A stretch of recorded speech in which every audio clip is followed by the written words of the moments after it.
So, hello everyone! Narito po sila para sa ating ika-132nd day ng ating sharing ng devotion video ngayon. And today is Friday. Ayan, bukas talaga ang actual birthday ng aking alaga. But ayan, medyo magbe-birthday sa lubong yata sila sa labas. Ayon sa helper ng BFF ni alaga ay sa Baywalk yata sila magse-celebrate ng or sasalubong ng birthday ng aking alaga. So, thanks God dahil maaga tayong nakapahinga ngayon at maaga tayong nagawa na ating devotion video because during this past few days starting nung Tuesday, ayan, medyo busy-busy ang peg dahil nga almost 2 beses nag-hotpot or nag-gathering dito ng mga family. But, ayan, medyo pagod kasi nga talagang super duper linis at walang pasok yung alaga ko kaya nakastay dito sa bahay ang mga amo. But thanks God dahil napagtatagumpayan natin ang ating trabaho na ipinagkaloob ng Diyos para sa atin. Kaya huwag natin kakalimutan ang manalangin at magpasalamat sa ating Panginoon. So let us all gather into prayer. Amin namin Diyos na makapagirahan sa lahat muli. Nagpapasalamat po kami sa buhay, kalakasan, at hininga na ipinagkaloob niyo sa amin, Panginoon. Tunay nga, Panginoon, na ang bawat paggising namin, Panginoon, ay isa na agad pasimula ng inyong biyaya sa amin, Panginoon. Salamat, Panginoon, sa trabaho, Panginoon, at sa mga amo ko, Panginoon, na sadyang napakabuti ng treatment sa akin, Panginoon. Naway kayo po ang siyang magpala pa sa kanila, Panginoon, nang sa gayon, Panginoon, ay mas lalo pa akong mapagpala sa pamamagitan ng buhay nila, Panginoon. Nangigit, Panginoon, I pray for salvation para sa kanila kung hindi pa nila kayo tinatanggap bilang Diyos at tagapagligtas, Panginoon. Gayon din po, Panginoon, panatiliin po sana na maging maayos ang aming relasyon sa bawat isa, Panginoon, nang sa gayon, Panginoon, ay tumagal ako dito sa kanila sa paglilingkod, Panginoon. Gayon din po, Panginoon, dinadalangin po namin na aming gagawin na pagbubuli-buli ninyo salita, Panginoon, na kayo po ang siyang kumikilos sa puso, isip at kaluluwa ng bawat nakikinig o nagbabasa ng mga mensaheng aming ipinahayag, Panginoon, sa pamamagitan ng aming labi, Panginoon, ang karunungan na nagmumula sa inyo, Panginoon, at ang lakas ng loob upang maipahayag ito, Panginoon, sapagkat tunay, Panginoon, na wala kaming pwedeng ipagmalaki, Panginoon, kundi ang tinapos na gawa ng iyong anak na si Jesus sa krus, Panginoon, upang tubusin ang kasalanan naming lahat, Panginoon. Kaya nga kami ay malaya na ipahayag sa iba, Panginoon, ang kabutihan ninyo, ang inyong pagmamahal, pag-ibig, grasya at habag at kapatawaran sa aming mga kasalan mula noon, ngayon at magpakailanman at sa buhay na walang hanggan na libre ninyong ipinagkakaloob sa aming, Panginoon. Kaya, Panginoon, dalangin namin, Panginoon, na kayo ang maluklok at maitaas namin sa aming gagawing pag-aaral na ito na inyong mga salita, Panginoon, at ang inyong lingkod ay maging instrumento lamang ninyo, Panginoon, at daluyan ng pagpapala at pagpapahayag ng inyong mabuting balita na nararapat lamang na aming ipahayag sa iba. Salamat din po sa inyong banal na Espiritu na siyang lumulukob sa amin at gumagabay sa amin sa bawat araw, Panginoon, nagkukonvict sa amin kung aming mga ginagawa, Panginoon, ay nakalulugod sa inyo, Panginoon. Siyang nagpoprotekta sa amin sa lahat ng araw ng aming buhay na pananatili dito sa mundo. Muli, binabalik po namin na lahat ng papuri at pasasalamat sa tanging pangalan ng buktong na anak na si Jesus. Amen! So, ayan. Nandito po tayo ngayon sa Lucas 26. Ayan. Sabi dito, subalit kung sasabihin naman natin mula sa tao, babatuhin tayo ng mga tao dahil naniniwala silang propeta si Juan. Message. At ito pa ang isang isasagot na pinag-iisipang mabuti ulit ng mga makapangyarihang mga tao na iyon. Dahil kapag ang isinagot daw nila ay mula sa tao ang karapatan ni Juan, ay babatuhin sila ng mga tao dahil naniniwala daw ang mga tao na propeta si Juan. Application. Kahit anuman sa dalawang naisip na isasagot ay walang tama na sabihin ang mga makapangyarihang mga tao na ito. Ito na yung nangyayari na sila ang mahuhulog sa sarili nilang bitag. Kaya si Jesus ay payapa lang at confident dahil alam niya din ang magiging reaksyon ng mga iyon. Kumbaga ay bumalik sa kanila ang mga pinlano nila na masama laban kay Jesus. Nakakaranas ka ba ng kagaya nito? mahirap nating malaman kung ano ang tumatakbo sa isip ng nais na ipahiya o ipahamak tayo.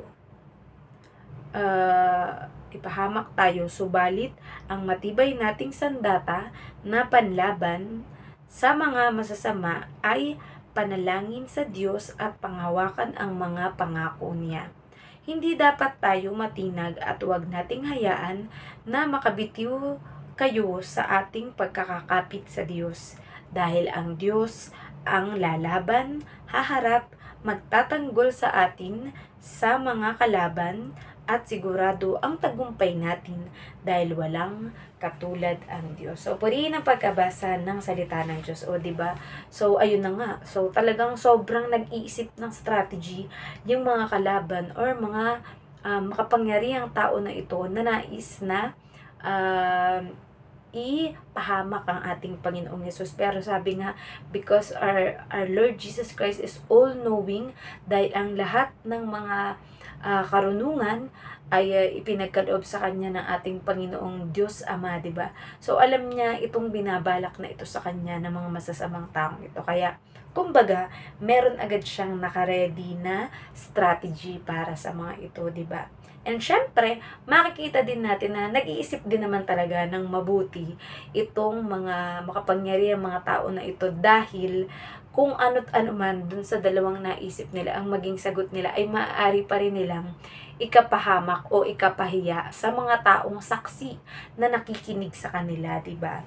So, ayan, yun nga, sila yung mahuhulog sa sarili nilang bitag, pero ang Panginoong Yesus, ano lang siya, kumbaga confident, na kumbaga anuman ang maging reaksyon ng mga taong ito o sabihin, ay ang ating Panginoong Yesus ay hindi nila didiin sa kung ano man na nais nila na ihabla laban sa ating Panginoong Yesus, diba? So, kung sino man sa atin na nakakaranas na ganyan, may iba man na nang lalait sa inyo, nananakot, nagbabadya ng mga masasamang plano o dapat gawin sa iyo, diba? Na kumbaga nag-iisip sila, ano ba ang dapat natin gawin dito? Dapat ba natin itong abangan dun sa kanto? Dapat ba natin ito i-post sa social media? Dapat ba natin itong hindi bayaran sa mga inutang natin, di ba? Or ano yun ba natin to, tawag dito, i-PM natin siya, i-PM or tawagan natin siya ng tawagan, kulitin natin siya ng kulitin, and sabihan natin ng lahat ng mga masasamang salita para siya ay mawalan ng pag-asa, para siya ay manghina, para siya ay makaisip ng mga masasamang dapat gawin, diba? Or masasamang isasagot sa atin. Pero sabi nga, sa lahat ng magiging laban natin sa buhay, mahirap man yan or magaan, diba? Lagi nating ipagkaloob or lagi tayong tumingin sa ating Panginoong Diyos at ibigay natin ang anumang nakapagpapabigat sa ating kalooban sa Kanya, at ito ay siguradong gagaan. Dahil sabi nga, ang Diyos ang lalaban para sa atin, di ba? So tayo, para kagaya lang din ng ating Panginoong Hesus, dahil alam natin, ay ipapagtanggol ako ng aking Aba Father, ipagtatanggol lang ako ng aking Diyos Ama sa anumang laban o gawa na ito ng kalaban sa akin. Kaya hindi ito magtatagumpay.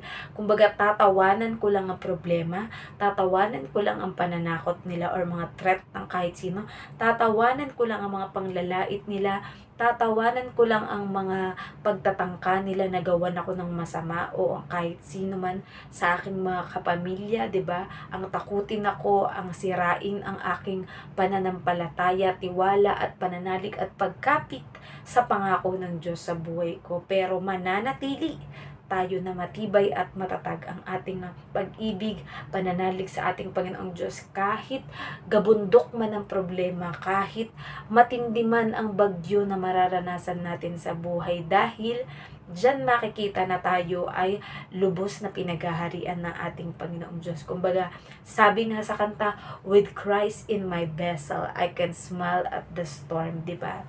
And walang imposible sa ating Diyos. Kayang-kaya niyang gawin lahat.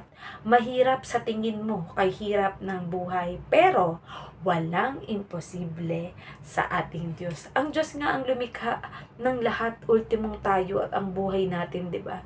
So ano ba ang mahirap para sa Diyos, 'di ba? Yung ipagtanggol tayo sa mga kung sino man yung nagbabalak sa atin ng masama or mga gumagawa ng masama sa atin, 'di ba? Na kung saan ang ating hangarin lang naman ay makatulong, 'di ba? Ang nais lang natin na maipakita at maiparamdam sa ating kapwa ay mabubuting mga bagay at yung kabutihan ng ating Panginoong Diyos. Pero minsan ang ating kapwa ay sinusukli pa sa atin ay hindi magagandang mga bagay, mga salita o mga gawa sa atin, di ba? So minsan hindi natin mapipigilan ng iba sa kanila, pwedeng may inggit o lihim na galit sa iyo, di ba? May puot, 'di ba? Yan kasi madalas ang ilalagay sa atin isip ng ating kalaban. Kaya nga sabi, ang ating isip at puso punuin natin lagi ng salita ng Diyos, ng kabutihan ng Diyos, ng pagpapasalamat sa Diyos, para walang space ang kalaban or ang masamang espiritu o demonyo para magkaroon siya ng papasukan sa iyong puso at isip. Kasi pag may nakita lang siyang butas, kasi ang demonyo parang ano yun, naghihintay lagi sa pintuan ng ating puso at ng ating espiritu at ng ating isip. 'Di ba? Pag may nakita siya, ay, eto may butas na pwedeng pasukan, 'di ba? Para ako ay pumasok sa kanyang isip at ang ilalagay ko sa kanyang isip ay puro masasama, galit, takot, 'di ba? Mawalan siya ng tiwala sa Diyos. Ganun i-intact sa iyo ng kalaban or ng demonyo, 'di ba? Pwedeng padaanin niya sa tenga mo 'yan. Halimbawa, uy, sabi sa iyo ng kapatid mo na to, ikaw daw ay ipapapatay niya. Oh, sabi sa iyo ng kapatid mo na ito, ikaw daw ay walang kwenta, ikaw daw ay pangit, ikaw daw ay nagbabanal-banalan, ikaw daw ay baliw, 'di ba? Yung lahat na ng masasamang salita, i-implant 'yan ng demonyo sa yung isip. Pero sabi nga, cast out the demon in Jesus name, 'di ba? Kumbaga, resist the devil and the devil will flee from you. Kasi ganyan lang naman talagang gagawin nila eh. Maghihintay lang sila na parang tawag dito, parang lamok. Iintayin na open yung balat mo na pwede nilang kuhaan ng dugo, 'di ba? So, syempre tayo bilang pag-iingat, may iba sa atin nag-i-insect repellent, 'di ba? Or nagsusuot tayo ng mahabang damit para hindi tayo kagatin ng lamok.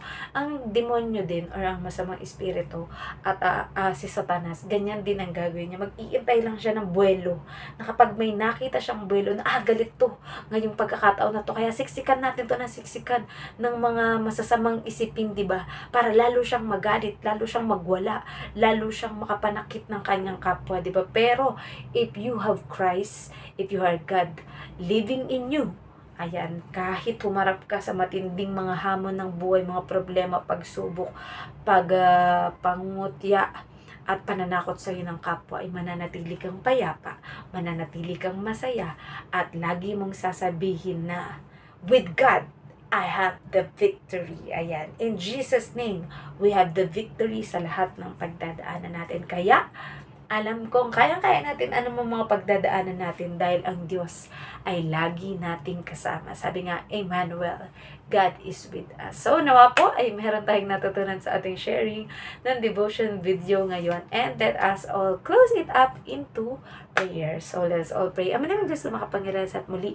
nagpapasalamat po kami, Panginoon, sa panibagong karunungan na naman na ipinagkaloob niyo sa bawat isa sa amin. Tunay nga, Panginoon, na kung mananatili kami sa inyo, Panginoon, ay mapagtatagumpayan namin anumang hamon sa buhay, anumang gawa ng kalaban, Panginoon, na nais na kami ay wasaking, nais na kami sirain, nais na nakawin ang aming kaligayahan sa piling ninyo or sa presensya ninyo, Panginoon. Kaya, Panginoon, hindi namin hahayaan, i-resist namin ang devil, i-rebuke namin ang mga gawa ng kaaway, Panginoon, at pupunuin namin ang aming puso, isip at kaluluwa ng inyong mga salita, ng inyong mga pangako, dahil alam namin, Panginoon, na ang nais nyo sa amin ay puro magagandang bagay. Ang kalaban o ang demonyo, Panginoon, ay nais na ang ilagay sa aming puso, isip at kaluluwa, Panginoon, ay puro masasama, puro mga pangit, Panginoon, at puro kawalan ng pag-asa, Panginoon. Ngunit sa inyo, Panginoon, there is light. Your Son is the way, and your Son is the truth. Kaya ang truth ang magpapalaya sa anumang kasinungalingan, anumang pangwawasak, anumang pagpatay at pagnanakaw na gustong gawin, Panginoon, ng demonyo, Panginoon, sa aming buhay ay hindi magtatagumpay, Panginoon. Nakagaya sa inyong mga salita dito, Panginoon, na pangahawakan namin, Panginoon. Alam namin na kayo ang magtatanggol, kayo ang magliligtas sa amin sa anumang gawa ng kaaway na nais na kami ay lupigin, nais na kami italunin, pero sila ay matagal ng talo, Panginoon. 2,000 years ago, nang inyong anak na si Jesus ay magtagumpay sa kamatayan sa krus, natubusin ng aming kasalanan, Panginoon. Kaya anuman, Panginoon, ang pinagdadaanan ng bawat isa sa amin, Panginoon, ito man ay sa financial, Panginoon, sa trabaho, sa negosyo, Panginoon, o sa mga pinagkakakitaan ng bawat isa, Panginoon. Pray, Lord God, that you are the provider, Panginoon. Anumang mga bagay na pangangailangan namin, Panginoon, ay ibibigay ninyo sa bawat araw ng aming buhay, Panginoon. Ito ay laging siksik, liglig at umaapaw, Panginoon. Nang sa gayon ay mayroon din kaming maitulong at maibigay sa aming kapwa, Panginoon. Kaya din, Panginoon, sino man sa aming mga kapatid at mga tao sa buong mundo, Panginoon, ang dumadanas ng sakit na pisikal, Panginoon, emotional, Panginoon, at spiritual, Panginoon. Alam po namin, Panginoon, that you are our healer, Panginoon, at walang imposible sa inyo, Panginoon. Anumang mga iniisip, anumang nakapagpapabigat sa puso, isip at kaluluwa ng bawat isa, Panginoon, maging sa pisikal na katawan, Panginoon, binawasak po namin, Panginoon, naggawa ng kaaway na ito, Panginoon, na nais kaming patigilin sa paglilingkod at pagtitiwala sa inyo, Panginoon. With you, Lord God, we know we can trust on you, we can lean on you, Lord God, dahil kayo ang aming mabuting Diyos, ang aming Ava Father, Panginoon, at kaligayahan ninyo, Panginoon, na ibigay sa amin ang anumang aming mga pangangailangan, Panginoon. Gayon din po, Panginoon, ang aming socially na pakikipag kapwa-tao, Panginoon, pakikisama sa bawat isa, Panginoon. You're the God of restoration, Panginoon. Anumang nasirang samahan ng pamilya, magkakaibigan, mga magkakasama sa simbahan, Panginoon, magkakasama sa trabaho, Panginoon, mga boss at mga employee, Panginoon. Alam po namin, Panginoon, na ang lahat ng mga nasirang mga samahan na ito, Panginoon, maging ang bawat bansa, Panginoon, ay mawawasak, Panginoon, ang mga gawa ng kaaway, Panginoon, na nais pag-away-awayin, magkaroon ng gera, Panginoon, magkaroon ng labanan sa bawat bansa, Panginoon.